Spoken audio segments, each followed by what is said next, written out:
Welcome to the Caviar and Candy podcast. I'm your host, Paula Conway, and today my colleague and producer, Azaria Muhammad, is joining me, and we are going to go on a cruise. Thank you, Azaria, for coming once again to this exciting episode. Again, thank you so much for having me. And that we are. We will be going on a cruise journey this time for this episode.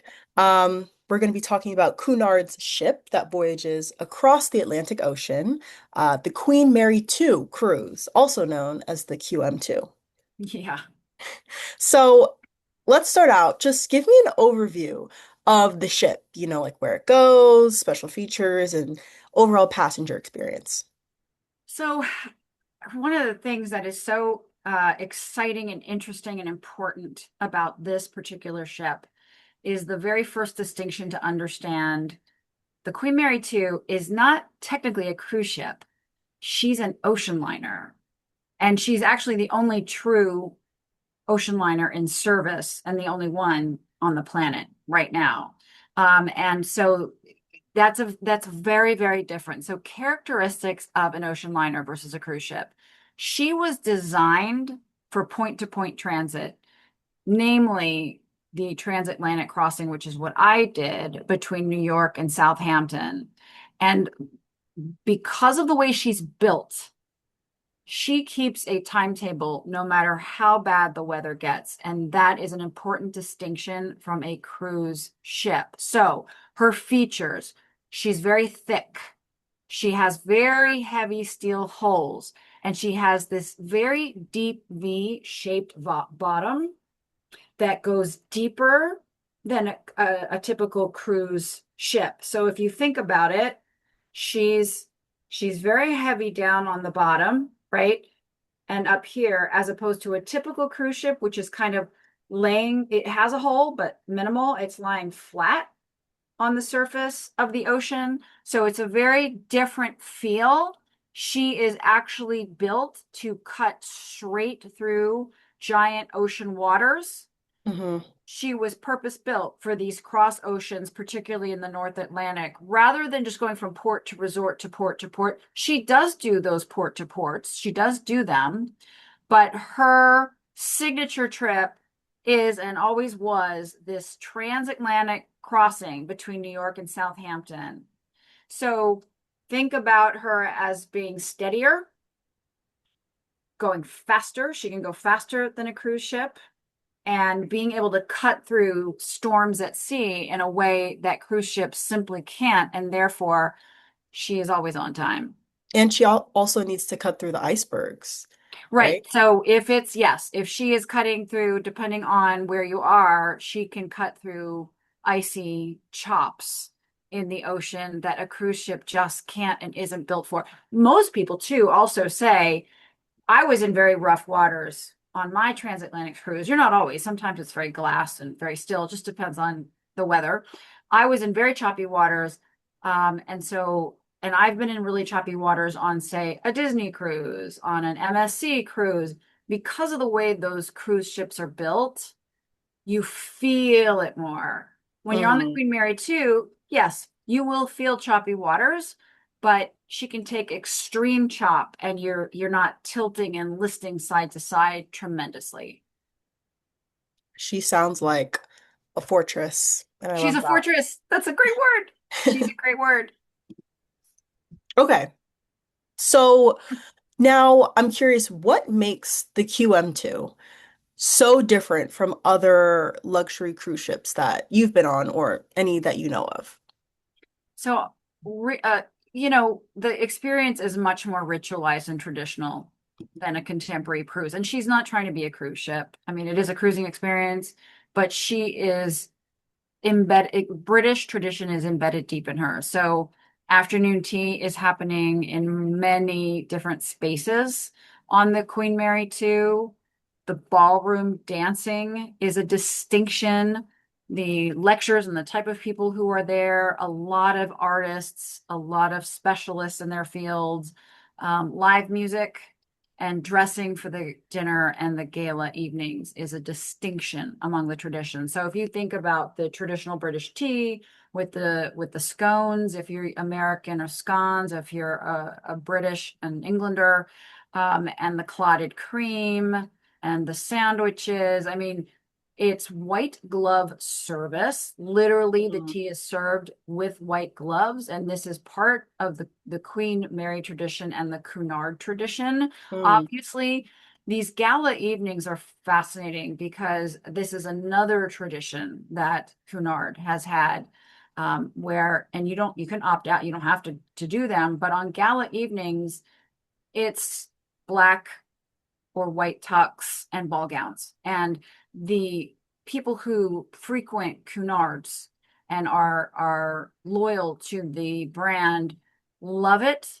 Dress to the nines, as you're walking down the hallways from your cabin to whichever, going to the ballroom, going to dinner, wherever you're having dinner, you are going to see ballroom, you're going to see gowns, you're going to see very fancy dress. Sometimes people will dress in period from, hearkening back to the Queen Elizabeth, the original Queen Elizabeth, which is docked in, I believe, San Diego, 1940s, 1930s attire. It's really not like any other cruise that you would or could ever go on.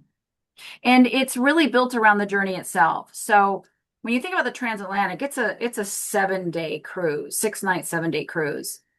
That's a deliberate slowing of time. You walk the promenade, you go to tea, you go to the lectures, you dress for dinner, you sit and just look at the Atlantic over these days. So there's a peacefulness, there's a calmness to it, and there's a deliberate slowing down as you are crossing, because you're not stopping and shopping somewhere. It's not about that. It's the luxury proposition, and you are participating in this tradition of transatlantic travel. Yeah, I was wondering, I know that obviously you spend multiple days at sea. So I was kind of wondering like how does the Queen Mary keep the guests occupied? But you said through like dinners and like the promenade and the special nights. Yes, I think these traditions that are baked and embedded, it is like other cruise ships in that there are different types of restaurant venues. There are like pubs, right? Of course, Mm, very British in tradition. There's a pub aboard the Queen Mary too that's, that's so nice. where you get fish and chips, traditional fish and chips. And that restaurant is the one that's always the most booked, obviously. And I can't remember the name of it. I want to say Sir Gallagher's. But the fish and chips are outstanding. It's like traditional fish and chips. Um, the itinerary has kind of all the things you get on a cruise ship. Like you can gamble. I mean, there's a little casino. You can take card classes. Um, um, what am I trying to think of? You know what I'm trying to think of. Playing cards. Mm. Rummy, learn what's another really Is there poker? yeah, poker. Like you can take poker classes. The lectures are really high-end people in science and arts Mm. Wow, things, that's really nice. talking about things from like, proof of afterlife, what we know about the cosmos, and really fashion icons, very famous authors will be on the ship. I mean, obviously, if you have a famous author, that's gonna be a full ship. But she has such a loyal following and such a built-in such a built-in history of legacy cruisers that those ships are almost always full. Amazing. I sounds like I need to go. Um, so you just obviously named a million good things about the Queen Mary, but I want to know what made you want to sail on the QM2 in the first place? So I was there because I was really following Christian Siriano and his Fashion Week at Sea for multiple articles that I was writing. I believe it was Grazia that I wrote the feature on. But, so Fashion Week at Sea is a tradition on Cunard cruises and on the Queen Mary too. specifically. But Christian Siriano, who's our, most famous decorated designer of today here in the United States, to be able to do a fashion week at sea was very exciting. And he literally did a Christian Siriano fashion week. So we set sail on Halloween as it happened. He had two full fashion shows because everybody on the ship wanted to get access to it. And it was waiting line only. I mean, it was standing room only, rather. And it was very, very exciting. He had Coco Rocha, who's a very good friend of his. She is the most famous runway model or world famous runway model and a very close friend of his and one of his muses that he has in nearly every fashion show that he does. So he had the fashion show. She taught a pose class, which was super fun and super unique. So literally, she's famous for her posing. She's very, very different from other runway supermodels in that she adds a lot of pop and a lot of dance and a lot of theatrics to her posing, which if you kind of go back into modeling in the 70s, 60s, 70s, 80s, 90s, that was kind of the antithesis of what you were told to do. It was very firm, very stiff, like you never smiled, you never used your hands. She's the antithesis of that. She really carved a very unique space for herself by coming out and saying no. Like she's got this fun popping walk that she has, and she'll stop and she'll just pose, and then she'll do another pose. And so that was cool. There isn't a wrong way to pose. The idea is to keep your body fluid and keep it moving. And that's what Coco does. And so she and in Christian's very theatrical designs, it was incredible. The other reason that I wanted to go was that one of my icons from my, childhood of the 1980s, Bob Mackie, was on the ship as well. Now, Bob Mackie is in his 80s now. He at the height of his career in the 70s and the 80s, and always was very famous for dressing Elton John, Cher, Diana Ross, Tina Turner, Mm. Carol Burnett. So he was there. And he has also recently been the costume designer for the Cher on Broadway. He's been dressing Cher forever. Whenever you see Cher in formal gowns, garbs, whatever, it's Bob Mackie. It's Bob Mackie. He has always been her go-to. And when he was dressing Carol Burnett and Tina Turner, back in the 70s, that was, a fashion event crossing with Bob Mackie there, with Carol Burnett and Tina Turner fashion on display for you to see like original costumes is just not something that you're going to see for very long simply because he's, 87 or 86 years old. So for me, it was really exciting to have Christian. Oh, and the other thing was Christian taught, I don't know if I didn't mention this, he taught a sketch class. So he's Mm. very famous for his sketches of models. And so how he sketches out his gowns and where he gets his inspiration for the runway, there was really only 15 to 20 people who could get in on two classes, like two fashion shows, two classes. So that was super exciting. And I think being able to do a transatlantic cruise, being able to meet again with Bob Mackie, it's my second time meeting him, getting a sketch class with Christian Siriano and photos with Christian and Coco, and they're all over my Instagram page at Paula Conway NYC. That's really what was the most exciting for me. Wow. I would have loved to meet my favorite designers on a cruise. Wow. Yeah. Um, I love that. And I'm so happy you got to experience that. Um, so that definitely sounded like a highlight, but what was your favorite part though? Well, I'm crazy about tea, crazy about it. So doing the transatlantic cruise in of itself and taking that time and that space to just connect with the Atlantic and meet other passengers. Like I spoke to as many people as I could and hear their stories about why they were there. And it would range. So the people who have been just Cunarding, I just made that word up for decades and have made it a family tradition, they're always going to be there and they're always at gala evenings. Then you had people who were retired and they wanted just to breathe and they wanted to just Hmm. enjoy life and they were going to London and thought, why should I fly? when I can do a Queen Mary too, when I can do a transatlantic crossing. And then you had people who were meeting with family in London, and it was the same thing. I've always wanted to do a transatlantic crossing. I decided this would be my mode of transportation. A lot of people who were sailing single, and they, have a way of seating you at tea or meals if you're single. Oh, would you like to sit with other single passengers? I always would say yes, because I wanted to meet those people and I wanted to find out why they had taken the trip and where they were in their journey. Um, when you first get on that ship, there's a sense of ceremony, like around the teas. There's Hmm. Hmm. there's this march that they do. It's not something I can explain to you. I think you can go on social media and that you can sort of see how they come out in the grand ballroom and how they serve the tea is very ceremonial. So you feel that the minute you go on, it's not a hyper glossy amusement park energy, which so many enormous ships have. It is not.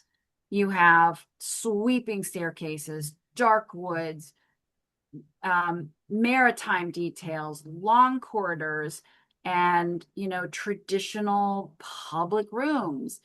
I was in a Princess Grill suite, for example. I was on deck nine or two, I think it was nine. I think I was on deck nine. And there's two luxury tiers within these suites, these grill suites. One is the Princess Grill Suite, and the other is the Queen's Grill Suites.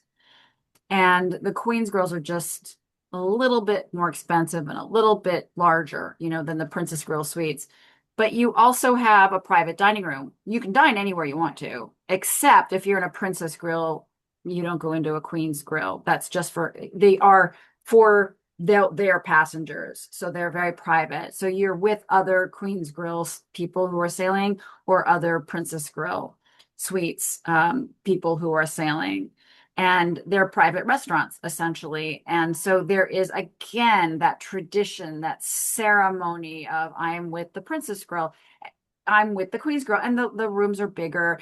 They have walk-in closets. Like it's the first time Wow. that I've been on, a few cruise ships. But it's the first time I saw, it's almost 400 square feet of space in the Princess Grills, which for a cruise ship is a lot. A beautiful walk-in closet. There was so much closet space and so much shelving space, and it's still very contained. That you also have a private butler. So if What? you have a A butler, private butler? yeah. So Uh, if I were to say to my butler, and I did, I really, could you have a cup, like a coffee latte, delivered to my room every morning at 7 a.m., 7:30 a.m. so I could start getting that coffee into me before I step out the door. It was there. Hot, oat milk, little sweetener, exactly the way you want it. Oh, could you make reservations for me at this restaurant or that restaurant? They have many different restaurants. The Indian restaurant that's on the QM2 is phenomenal, but mm, you can't just necessarily get a reservation. So you wanna do that on your own, obviously, depending on where you're staying, and you want to do that through your butler. And another thing is people think, oh, I can't afford it. No, no, it's like any cruise ship. You can get an inside room just like any other cruise ship without a porthole, without a view of the ocean. Honestly, I've searched this. I looked at the rates. You could get a transatlantic crossing for like $500 to $700. really? Yeah, yeah, you can. Wow. And that's something that people don't know. Maybe even less expensive if they're running a deal.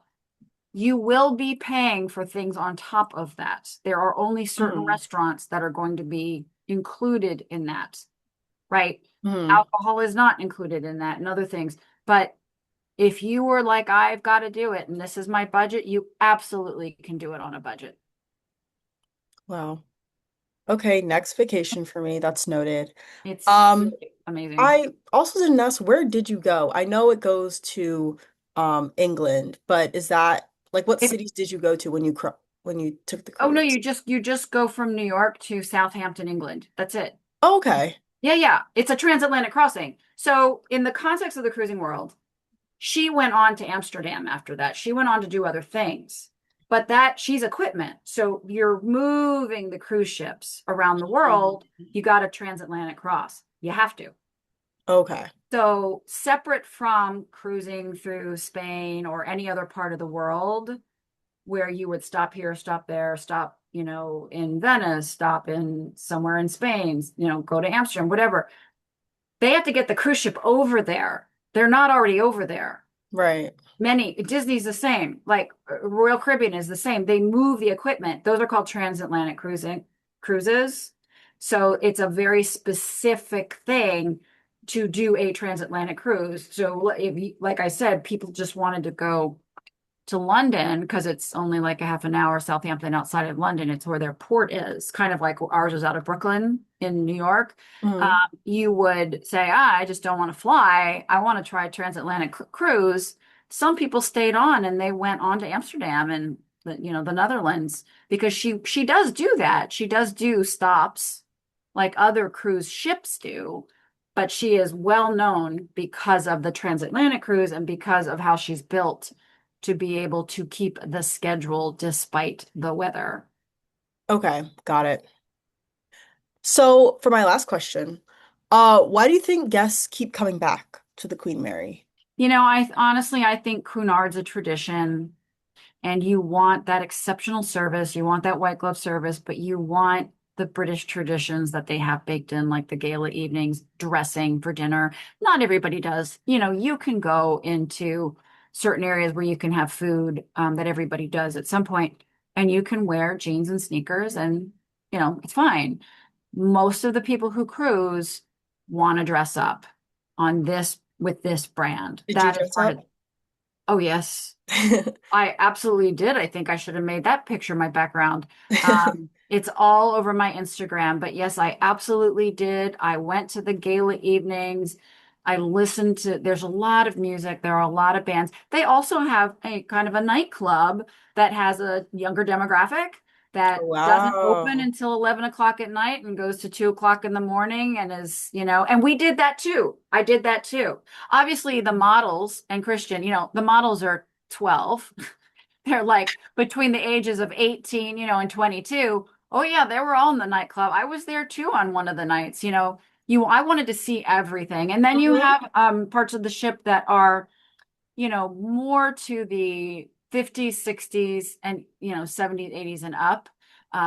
You have a piano player doing piano classics and you have the Queen Mary gin. So Cunard has their own line of gin and they have different drinks that they've named after the different queens. Queen Anne, that's another ship, by the way. Mhm. The Queen Victoria, that's another ship, by the way.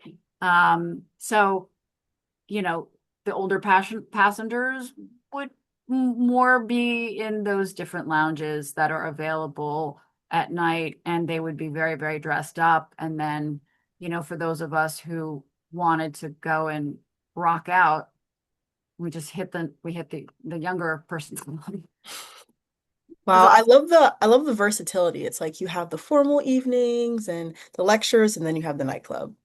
So they you kind do, of you do, and there's also kids on it. Like it's not really for kids. Like right.